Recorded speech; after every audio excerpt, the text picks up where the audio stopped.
We have seen before that if you want to run your Deno code, you can use the Deno run command. With Deno run, you need to specify not just the file that you want to run, but also the permissions that are required to run that file. For example, if I want to run this file from this URL, I can use Deno run along with the permissions. In this case, I need allow read and also allow net.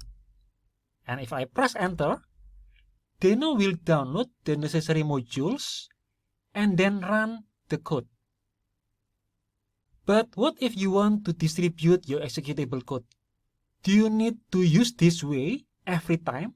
Do you need to use Deno run along with the permissions every time? That will be cumbersome. But fortunately, Deno gives us a better alternative.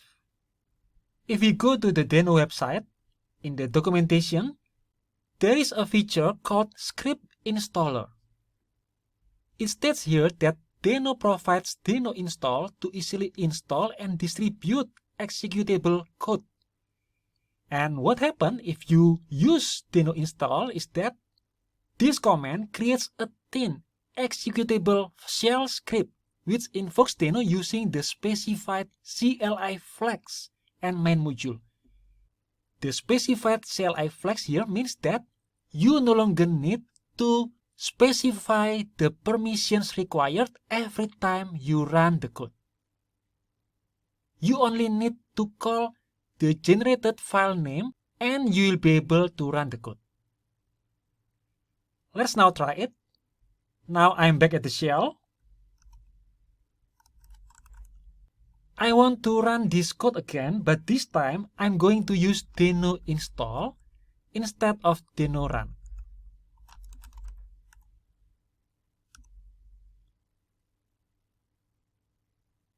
After running this command, it shows this message, successfully installed file server. And you can see the path of the generated executable file here. It is put in my Deno bin directory. So now I just need to type the file name and press enter.